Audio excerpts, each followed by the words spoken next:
Déjeme que de arranque le cuente dónde estoy parado desde el punto de vista editorial, porque hay información de último momento. Hace aproximadamente media hora volvieron los cacerolazos en gran parte de la ciudad de Buenos Aires, en gran parte de Córdoba y en distintos barrios. Ahí estamos observando.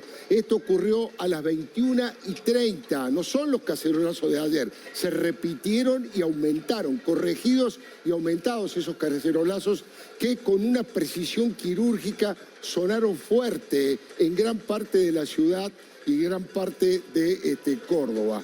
Cuando quieras, Bati, cuando quieras. Sonaron fuerte las cacerolas, les decía, en la ciudad de Córdoba y en Capital. Y todo indica que han redoblado la apuesta ahora por lo que estamos viendo.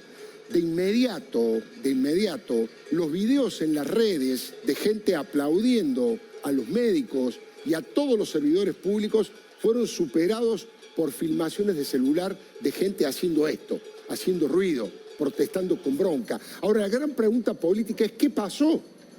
¿Para quién fueron los reclamos de ayer y los reclamos de hoy? Está claro que para el presidente Alberto Fernández y gran parte de la clase política. ¿Qué exigían? ¿Cuál era el reclamo de esas cacerolas? Exigían que los funcionarios y la burocracia del Estado redujera sus sueldos, redujera sus prebendas, que hicieran un gesto, tanto cuesta entenderlo, que acompañaran el sacrificio y el esfuerzo que está haciendo la inmensa mayoría de los argentinos. Mire, ese ruido de las cacerolas funciona como las campanas. Son llamadores, son alertas tempranas de que algo está pasando, de que algo se está gestando en la sociedad. El ruido de las cacerolas funciona como una tarjeta amarilla, como una advertencia. Es una forma pacífica de protesta que no perjudica a nadie, como un paro o un corte de calles, pero que tiene una potencia impredecible porque se puede convertir en un tsunami atronador. Por ahora, por supuesto, no se trata de un terremoto político, no vamos a exagerar, pero algo se movió, Algo se movió ayer y anteayer y hoy, y fue muy rápido como se movió, a la velocidad de la luz de los mensajes de texto y los correos electrónicos. En pocas horas, la queja colectiva se puso en marcha solita, sin figurones, sin partidos políticos que lo convocaran. Muchos kirchneristas dirán que los gritos de las cacerolas más masivos fueron en los barrios de clase media, de clase alta. Puede ser, aunque en el conurbano también se escucharon, aunque por supuesto en menor medida. Pero hay que decir que en el barrio más paquete de todos, en la Recoleta, el ruido de las cacerolas estalló en la esquina de Uruguay y Juncal, en el edificio donde vive la doctora Cristina Fernández de Kirchner. En el dormitorio de ese departamento, la noche que murió Néstor Kirchner, según Claudio Uberti declaró ante la justicia, vio más de 60 millones de dólares robados. En ese departamento, Daniel Muñoz recibía sistemáticamente los bolsos y las valijas repletas de dólares sucios de la cleptocracia que gobernó durante más de 12 años. Eso no hay que olvidarlo nunca. Mire, la cacerola es un grito. Es el emblema de la rebelión individual de los barrios. La cacerola es una forma de expresión autónoma que solo la maneja cada ciudadano. Solo la maneja cada ciudadano. ¿Cuándo, dónde y cómo quiere? Nadie es llevado, nadie es obligado. El que se asoma al balcón y está dispuesto a juntarse con sus vecinos y a protestar, está ejerciendo sus derechos en plenitud, sin miedos y en libertad. El ruido que produce un elemento tan cotidiano y familiar como una cacerola es una forma de levantar la voz para que todos escuchen. No son los partidos los que convocan, no son los sindicatos los que convocan, ni siquiera los centros de estudiantes. Es la bronca acumulada y autoconvocada. Son los indignados argentinos que saben que una persona que grita se escucha más que 1 millón que callan. Las redes sociales, como su nombre lo indica, son la forma más moderna y eficiente de comunicación comunitaria. Es la sociedad civil que actúa en red. Solo las unifica un reclamo. Alberto Fernández metió la pata varias veces. y muchos ciudadanos fueron acumulando indignación. Hubo dos gotas que colmaron el vaso. Calificó de miserables y de trolls a los que usan las redes sociales porque armaron un hashtag que decía: Alberto, el miserable sos vos. Y eso obligó a mucha gente a expresarse públicamente para demostrar que no eran trolls, que eran gente de carne y hueso que estaba opinando. La otra gota equivocada fue cuando utilizó la frase: muchachos, ahora les toca ganar menos. Las redes hervían, preguntaban: ¿y cuándo será la hora de que los políticos ganen menos? Encima, el presidente Luis Lacalle Pou anunció una rebaja del 20% del sueldo de todos los funcionarios del Estado para aportar a la lucha contra el coronavirus. Fíjese cómo lo anuncia el presidente uruguayo. Este fondo coronavirus se va a nutrir de las arcas públicas, se va a nutrir de algunos dividendos, de algunas ganancias de organismos públicos, y también se va a nutrir de los ingresos, de las retribuciones de los funcionarios públicos, porque es momento de que todos hagamos un esfuerzo.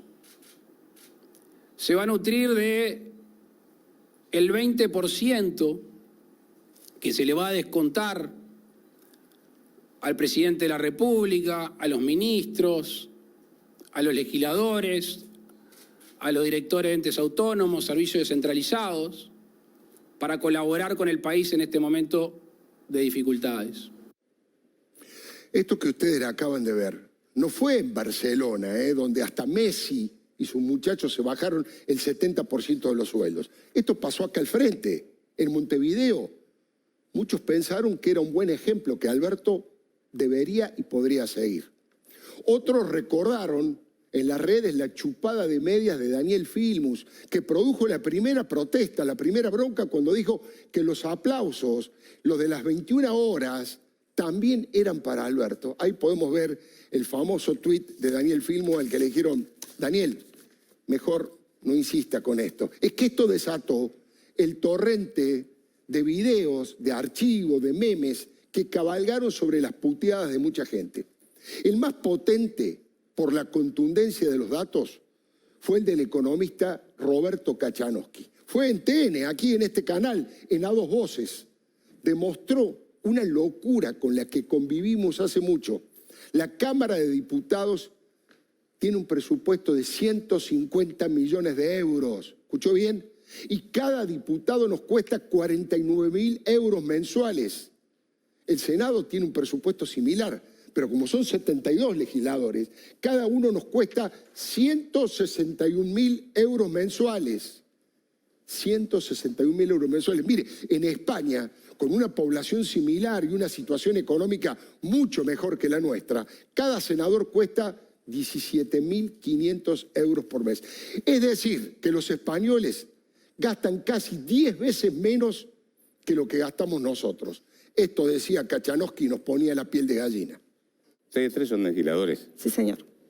La Cámara de Diputados en Argentina tiene un presupuesto de 150 millones de euros.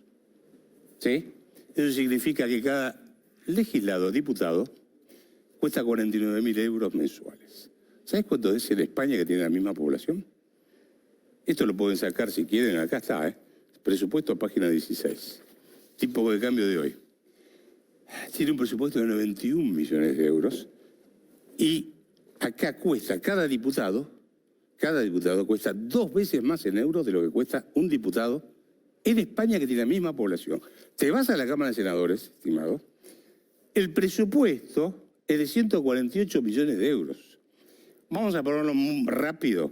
Acá te sale cada senador, cuando vos dices el presupuesto por la cantidad de senadores, 171.000 euros mensuales contra 17.500 euros que te cuesta un senador en España. Te sale 10 veces más caro.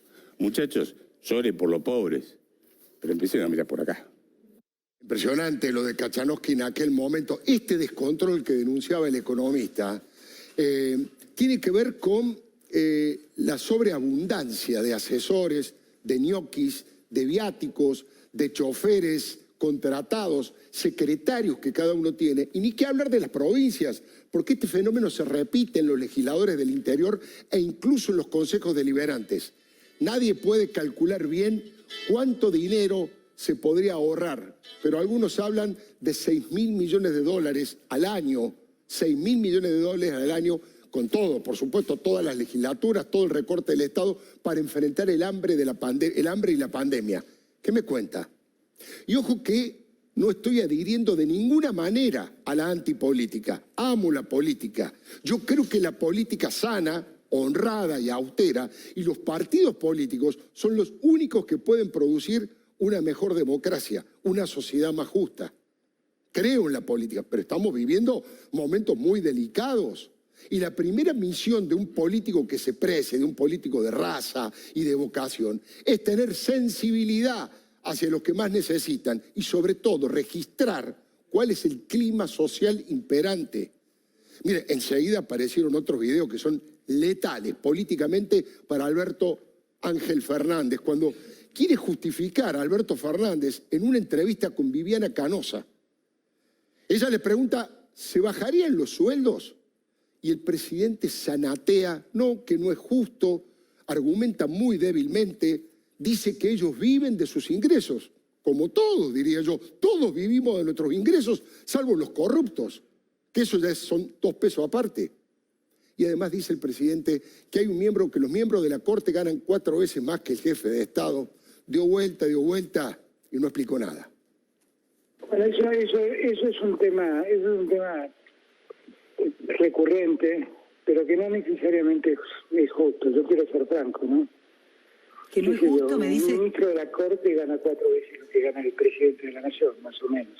Y la verdad es que también, cuando uno vive de su sueldo, de sus ingresos, tampoco es muy entendible ese reclamo. Cuando uno vive de sus ingresos, tampoco es muy comprensible ese reclamo. No sé de qué otra manera uno puede vivir. Mire, el mayor impacto lo logró el empresario cordobés Oscar Arduch, dueño de Hidrocor, una empresa que la fundó hace 45 años. Subió en las redes una queja feroz, mirando a la cámara de su teléfono y diciendo, el miserable sos vos, Alberto. Fue un furor. Las redes se prendieron fuego. No hay casi antecedentes de empresarios que hayan tenido semejante coraje. De entrada nomás tutea al presidente porque dice que no lo respeta y que decretó la cuarentena en su empresa antes que el gobierno nacional y que pidió un crédito para pagar los sueldos. Así de crudo. Antes que vos, porque no te mereces mi respeto, Alberto, decretes la cuarentena, yo lo hice en mi empresa para cuidar a la gente que trabaja para mí. Ya tomé un crédito con un interés aceptable para poder pagar los sueldos, porque no tengo otra posibilidad. Pero yo soy el miserable. De inmediato nomás, enseguidita, le dice a Alberto Fernández que se asoció con delincuentes para protegerlos de la justicia. Miserable sos vos, Alberto, que te asociaste con delincuentes para protegerlos de la justicia. Miserables son los jueces que se venden para proteger a los delincuentes que nos gobiernan. Bueno, pero Oscar Arduch va más a fondo todavía. Le pide a Alberto Fernández que cada vez que lo llame miserable se mire al espejo y le recuerda su sociedad con Cristina después de haberla criticado duramente, y supone Arduch que habrá sido un buen negocio, dice. La próxima vez que me llames miserable, por favor, mírate al espejo, presidente. Mírate al espejo que después de haber hecho publicidad en contra de tu socia, al final te asociaste. Habrá sido buen negocio.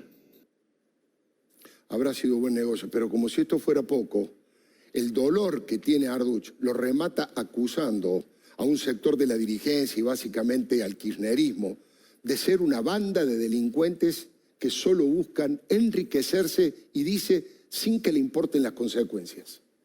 Son una banda de delincuentes. lo único que saben hacer es enriquecerse. El daño colateral no les interesa. Bueno, durísimo, implacable. Mire, varios dirigentes de Juntos por el Cambio aprovecharon para decirle a Alberto Fernández, a propósito del repudio que él hizo respecto de los despidos de los trabajadores, que en el PAMI y en el ANSES habían dejado mucha gente en la calle y solamente por una persecución ideológica. Así que teléfono para Luana Volnovich y para Alejandro Banoli, que son ultra-kirchneristas, ultra-cristinistas. Muchos ciudadanos también acumularon su ira cuando Alberto fue muy duro con algunos que violaron la cuarentena, pero no fue equitativo porque no amonestó ni a Marcelo Tinelli cuando se fue a Esquel, ni a su propia vicepresidenta Cristina Kirchner cuando viajó a Cuba. Uno de los memes más demoledores que luego impulsaron los cacerolazos fue el siguiente: una enfermera para 20 pacientes, 35 asesores para un diputado. ¿Te das cuenta cuál es la pandemia? Mire, para ser ecuánime hay que decir que las autoridades de Juntos por el Cambio, antes de los cacerolazos, propusieron reducir un 30% los sueldos de los cargos jerárquicos del Gobierno Nacional, del Congreso y de la Justicia, y llamaron para que las provincias tomaran el mismo camino. Hoy, esta tarde, recién, se subió tardíamente al tren Sergio Massa y propuso bajar un 40% los ingresos de los diputados. Veremos qué pasa. Pero uno de los hombres más allegados al kirchnerismo, al cristinismo sobre todo, Juan Grabois, como siempre, arrimó nafta al fuego. Escribió en un tuit que es muy buena la movida para que los funcionarios se bajen el sueldo. Y dice, irónicamente, o será solo una excusa demagógica del revanchismo elitista y el macrismo derrotado que nunca va a permitir cerrar la grieta, porque la verdadera unidad nacional solo se gesta eliminando sus privilegios de clase. Ahí está el tuit de Juan Grabois.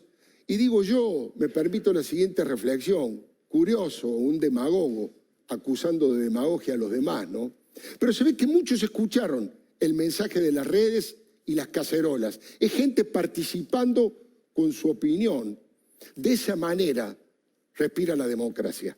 Unificar la conducción de la batalla contra la pandemia está muy bien, es correcto. Pero hay que tener cuidado con confundir autoridad con autoritarismo. Cuidar la democracia, la república y las leyes es tan importante como cuidar la salud y la economía de los argentinos. Ojalá el presidente lo haya entendido. Creo que a ellos también les llegó la hora de ganar menos. A ellos también les llegó la hora de ganar menos. Le doy mi palabra.